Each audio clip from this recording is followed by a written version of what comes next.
practice your butt off and get really good at whatever you want to do, and don't expect any handouts. It's time for Backstage Chats with Women in Music, where the stories and voices of female music makers inspire women like you to be dreamers, to be rule breakers, and to unleash your inner rock star. Podcasting from Austin, Texas, the live music capital of the world, here's your host, Eleanor Bennett.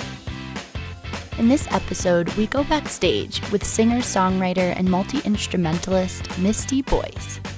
Boyce is a solo artist who's also forged a career as a keyboardist, vocalist, and guitarist in touring bands for the likes of Sarah Bareilles, Ingrid Michaelson, Lucius, and Borns, just to name a few. I caught up with her at the infamous haunted Stanley Hotel in Estes Park, Colorado during her tour with Lord Huron. If you haven't heard it yet, check out Boyce's latest album, Get Lost. It will blow you away.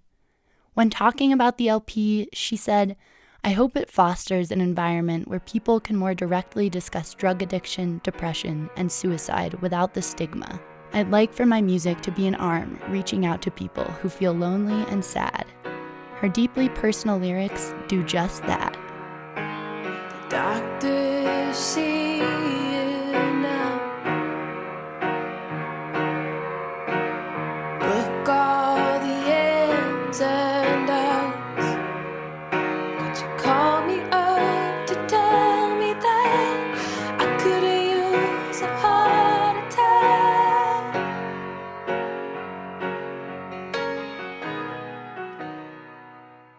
Welcome to Backstage Chats with Women in Music. I'm your host, Eleanor Bennett, and we are talking today with Misty Boyce. Welcome, Misty. Thanks. It's good to be here. I went to your show last night in Estes Park with my mom, and we were just blown away. It was so good. Oh, cool. And you were performing with Lord Huron, and the energy in the room was just amazing. What was that like? It was cool. I mean, every show is great. I always have a blast. I have to admit, I was really hungover from the night before because we played Red Rocks, and that show was epic. And my friends Lucius opened for us, and so it was family vibes. And I went for it a little in the altitude. I'll just blame it on the altitude, but still ended up having a blast at the show. I can't even imagine being that hungover and performing, and you could not tell, by the way. Great. I did my job then. You guys rocked it. So we start every interview with the Shakedown, which is sort of our rapid fire question and answer. So I have 6 questions to start us off. Number 1, who was your first concert? Ooh, I think my first concert was Huey Lewis and the News. I don't remember much about it. It was at this old baseball stadium in El Paso, Texas. Not very many cool concerts came to my neck of the woods when I was growing up. How old were you? 7 or 8. Yeah. So cool. I love that. What was the first album you bought with your own money? Ooh. Well, money that I earned or like money that my parents gave me. You get to decide. It would probably was a Mariah Carey tape.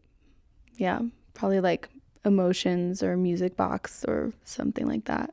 That's classic. I love that answer. All right, number 3, which artist or band is in heavy rotation on your playlist right now? Fox Warren, for sure. Andy Schaaf's new band. I love that record so much. I can't stop listening to it. I'm going to have to listen to that. Which woman has had the most influence on your career? Ooh, musically, I was most influenced by Tori Amos and Fiona Apple, but now probably Oprah. Yes. I love all 3 of those. If you could have dinner with any woman, dead or alive, who would it be? Oprah. What would you guys talk about? Like the meaning of life, what it all means, what we're here for. I think I would like to spend time with her not talking, like just being with her and just like absorb all of that whatever she's got going. Man. All right, Oprah, if you're listening, which would be really cool. That'd be cool. Misty wants to dine with you and just sit in silence. Can we meditate together, Oprah, please? She might take you up on that. All right. Our last one is, what is one life goal you'd like to accomplish before you die? You know what? have been fortunate to knock a lot of those off my list. I think probably my last frontier would be like a shark cage, like with a great white. I'm terrified of that, but also really fascinated. So hopefully we'll get to do that one day. You just became way cooler in my books. That's an amazing life goal. Also, how old are you? You've already accomplished most of your life goals. I'm 35, and I think, I mean, there is still, I do want to like have my own music be a source of income for me. Like, I'd love to make a living off of solely that, but then kind of not. Like, I really love that I get to be a passenger on somebody else's spaceship and then also get to do my own stuff. And I kind of get to do my own stuff exactly how I want to. I'm not like beholden to anybody. And that's not to say, like I'd still like success with that, but I feel like I'm in a really sweet spot right now with it. I get to make a living doing music. I mean, it's really, it knocks my socks off every day. Never saw it coming. You gave me all your love. Then you started running and pulling back hard. Why'd you fly me in? Introduce me to your friends. Make me think that I could win with a losing hand. So you just performed with Lucius and Lord Huron at Red Rocks, and now we're sitting in the haunted Stanley Hotel, which inspired the Stephen King book, The Shining. Mm-hmm. Have you felt a spiritual awakening or a ghostly presence on this leg of the tour? You know what? Not really. Because we're in a wing of the hotel that's like pretty, like it looks like they renovated it in maybe 1996. And it reminds me of my mom's house. And I kind of feel cozy in it. But the whole tour, I mean, Ben's writing and like this music has such a ghostly, haunted vibe to it. I'm kind of in that space every night, no matter where we are. So this hasn't felt particularly like off or like more ghostly. It's just like, oh yeah, we're home. That sounds pretty nice, actually. Yeah, it's cool. I did love that you guys dedicated one of your songs at the show last night to Lucy, who is the ghost who apparently, what happened to her? Do you remember? She was outside in the cold and died. Out in the cold, yeah. And then they just found her, and that's all I know. Whose idea was it to dedicate the song to the ghost? Oh, Ben just does what he wants. He rolls with the punches, like, and he's super into ghosts and ghost stories, so I'm sure he's just like loving this and feeling akin to Lucy. And he's the lead singer of Lord Huron, for those who don't know who Ben is by first name. How did you guys meet? Well, Brandon, the other hired guitar player in the band, is a really good friend of mine, and when they were looking for another person to fill out the sound, I think he gave him my name, and Ben called me and we talked, and like immediately I knew he was like a cool, awesome dude, and I loved their music. And at first I couldn't do it because I had some commitments with my own music, but then they came back around and asked me again, and I was like, hell yeah. So cool. Your duet that you guys did together last night blew my mom and I away. Oh, I'm so glad. It's one of my favorite parts of the show. I love it. It feels like this moment that I get, like, because I'm behind the keyboard most of the time, so I don't really feel the audience that often, but there's a couple moments in the show now where I get to come out from behind my monolithic keyboard rig, and it feels like a communion. Like I get to commune with the audience, and it's such a beautiful song, and it feels like a lullaby, and I love just like imagining singing to people's hearts when I'm doing it, like just straight from my heart to theirs, just like sending some love out there and in this ghostly, creepy way. That's beautiful. That really is beautiful. I felt that in the audience. Our friends at Via 313 Pizza are proud to support Backstage Chats Foundation by donating $1 for every Detroit-style specialty pizza and specialty cocktail that you order throughout June 2019. Stop by any of Via 313's 3 restaurants in Austin or order online at via313.com. Together, we can amplify the voices and careers of women in music. I'm wondering how music found you. Was there melody in your childhood or your family life growing up? A little bit. My great uncle on my mom's side of the family was a professional country guitar player, and he'd come around and like pick his guitar and sing us songs, and I just remember loving that and like soaking it all up. And my dad also liked to play like Elvis songs on the guitar, but he just like, just after work for fun,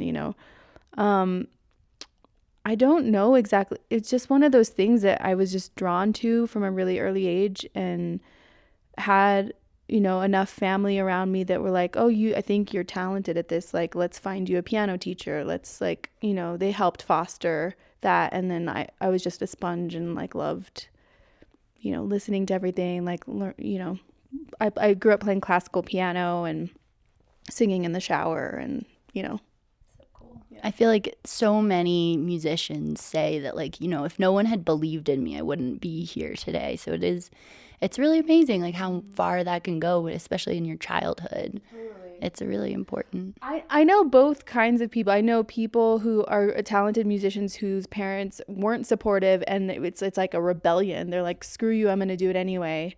But I'm not from that. I have very supportive family. I'm really lucky. That's awesome.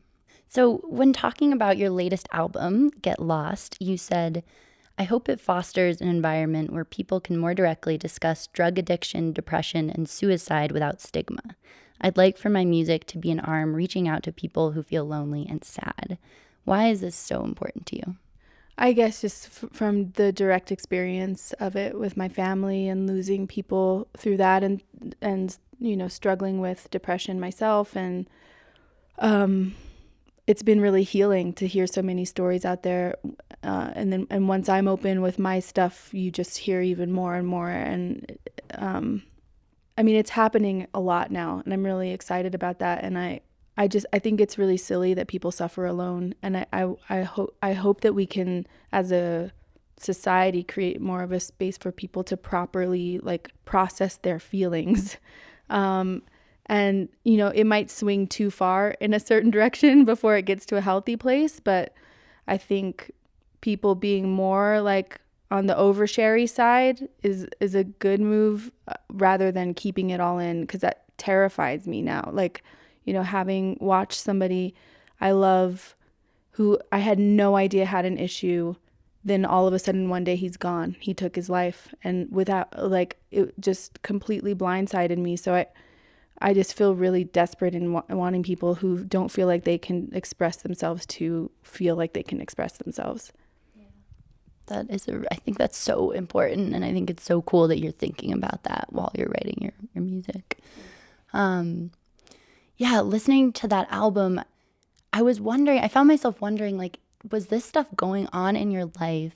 And I don't know how much detail you feel comfortable going into, but if you want to, feel free, because that's what this podcast is all about. But like, what was going on in your life, and was it happening in that moment that you were writing those songs, or was that like, do you write after the fact? I'm just so curious.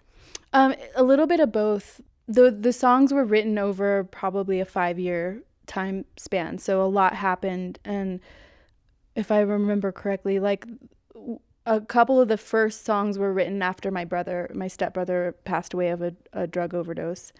And so I was like mourning that, and that took me into a therapist.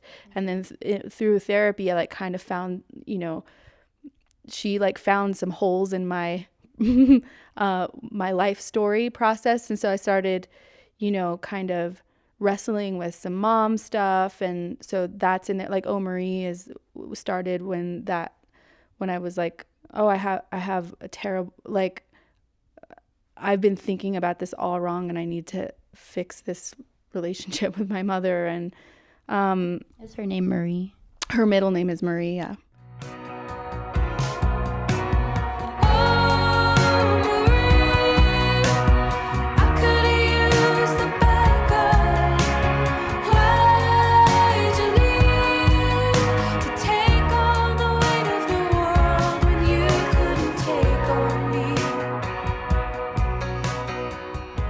but then that song became about so much more than just my mom and just about women in general. And then the Me Too movement happened, and I was like, oh, this is just in the air. I feel like this is like we're all now like in the weeds together trying to figure out, like, women have betrayed each other for so long, and men have betrayed us, and we've all been fighting against ourselves and each other. And so, God, it's so time for us to stop doing that and, like, you know, learn to love ourselves and then learn to love each other and heal these relationships.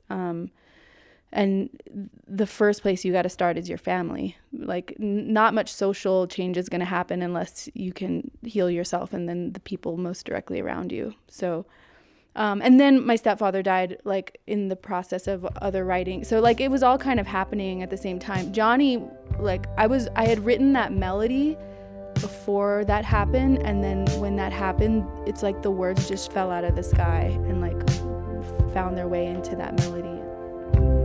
Johnny white t-shirt and jeans, took a handgun to the trees, got her on the last plane home, sheriff took the Bible and phone. Thank you for sharing that. I think I think what you're saying about the Me Too movement and relationships with people like our mothers and the women in our lives, like, this is stuff that I think my friends and I are just thinking about for the first time. I'm 27 and we're sitting down and having these conversations, and maybe that's part of, we're now at the age where you talk about that, but it does feel like the zeitgeist has changed and this stuff is coming to the surface. I think that's true. Yeah, I think it is a real cultural shift that's happening. It's very exciting, but very scary. Yeah, it's all the things. Oh man. Well, speaking of social change, the last line in Get Lost title track is "Get the fuck off your phone," and I love that line. I got the chills when I first heard it, and I felt like some higher power like slapped me in the face, and I set my phone down, and I was judging myself, but I also felt like I was being judged, not by you. So my question is, what inspired that line? My own life, just what you just said, like, and I feel myself get, like, kind of like so disconnected through this portal that, I mean, when they sell it to you, it's like, this is gonna connect you more, and in some ways it so does. Like, you know, there's all these video chats and, you know, Marco Polo and yada yada. You can do so many, you can connect with people so much more, but then somehow I feel so much more disconnected than ever, and there's not enough silence in my life, and I feel like I'm not as creative, and I'm not as smart, and I have a shitty memory, and, like, I wrestle with that. Like, obviously we need these aren't gonna, this technology isn't gonna go away, so how do we have it in our lives but use it well and not let it rob us of beautiful human experience, which is connecting with the person in the room with you, or letting yourself be bored enough to make something, or, you know, like, just have some space to know what thoughts are yours and know what thoughts are coming from an entity that's essentially trying to sell you something.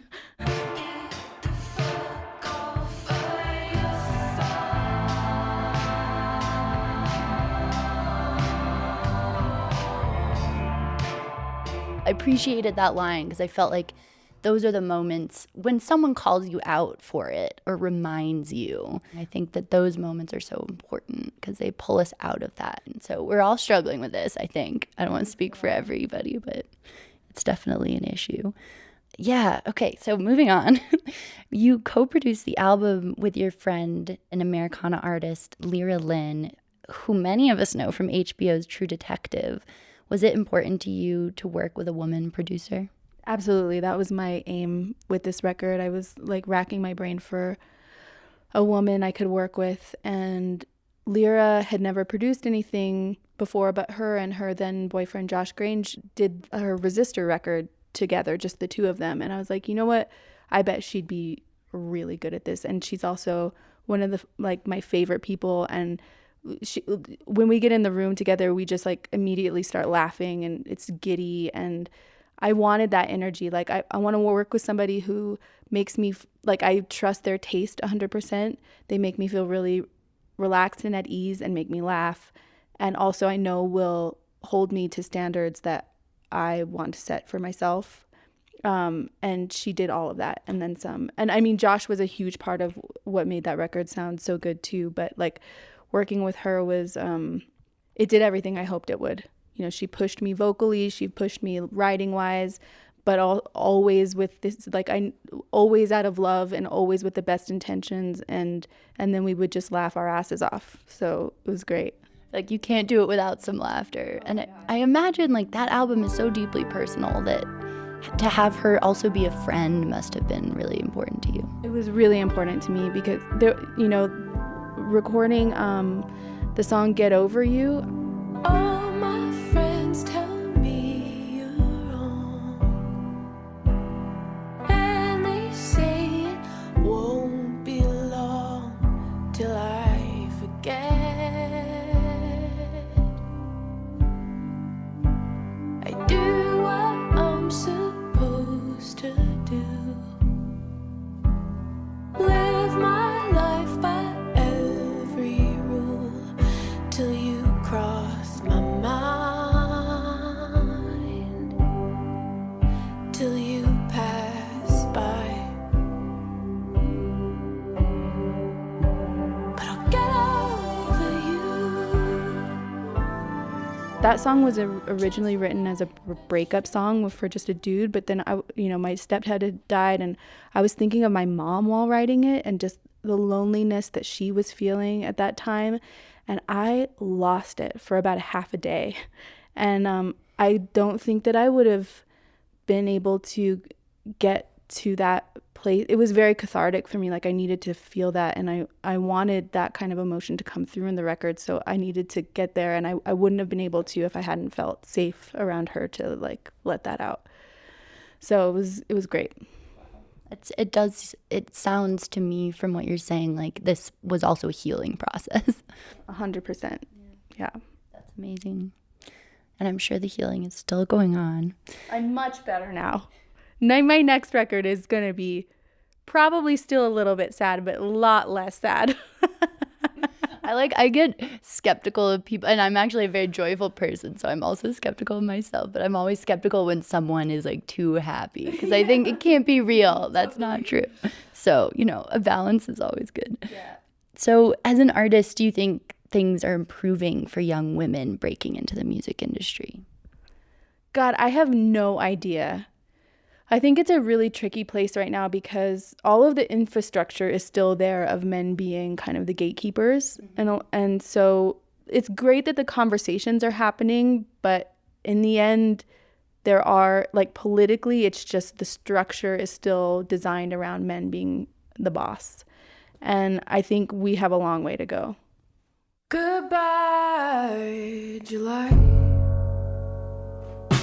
Hate to see go so fast that I got a bloody nose, but the tide was in harmony. So we collected a few fan questions for you. The first one is from Belle Kammer. She's from Boulder, Colorado, and she wants to know, what is something about being on tour most people would not know happens? It is so boring. Wait, really? I mean, sometimes, like, this last tour wasn't. We had a blast. But a lot of times it can be, like, you're just trapped in a moving vehicle, or you're trapped in a dressing room, or, like, at a venue that's far from, the beaten path. You really have to get creative about how you keep your mind healthy and happy on tour. I think people get the notion that it's just like all fun and games, but it's work to stay like buoyant. Do you find yourself being creative on tour? It's hard. I try to push myself to be creative, but I feel like so much of my energy just goes into like I said, like doing the things that make me feel good every day, like exercising, meditation, reading a little bit, and then plus whatever I have to do with the tour, like sound check and the shows, that I end up not having a ton of space left to like just, write.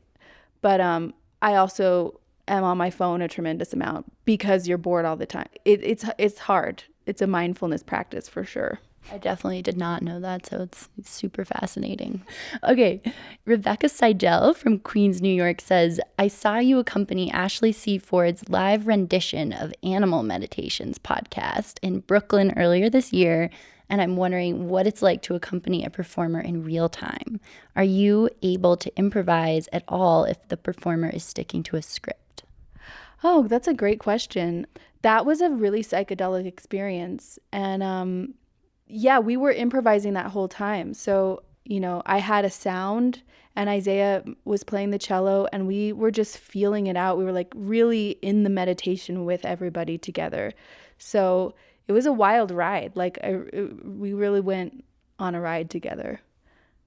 I was grateful that there was a script because it gave us some way to shape it, but also it shaped in unexpected ways because then once you get an audience involved, it's still, you never know what's going to happen. So yeah, the whole thing was improvisatory. I had no idea. I was also in the audience for that, and it blew me away. Oh, cool. And also Ashley C. Ford's voice telling me to imagine myself as a duck. I think it was a mallard duck.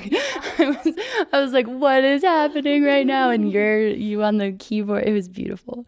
Everyone should go check that out. I'll put that in the show notes. Cool. That episode of Animal Meditations. Okay, now we have a very special listener question from my mother, who just texted in. She's a little late, but here we go.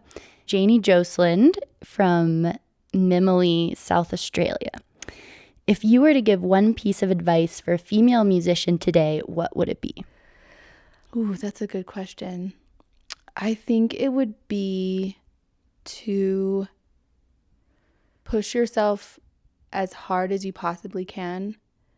Don't expect anything given to you. And that's a good thing, because I feel like the things that I've had to work the hardest for are the things that I'm most grateful for once I get them. So don't walk into a room being like, I'm a girl, you have to just keep your head down and practice your butt off and get really good at your whatever you want to do. Get really, really good at it, whatever that takes and whatever that means, and don't expect any handouts. I'm not a musician, but I'm going to take that to heart. Thank you so much, Misty, for talking with us today. This was so wonderful. Thanks for having me. It was great. And good luck with your show tonight. Thank you. This episode was produced by Eleanor, Bennett. Hit the subscribe button and never miss an episode of Backstage Chats with Women in Music. This podcast is a production of the Backstage Chats Foundation, a non-profit that is on a mission to eliminate gender disparity in the music industry by amplifying the voices and careers of women in music. You can make a difference by donating to the cause. Visit backstagechats.com and click the donate button today.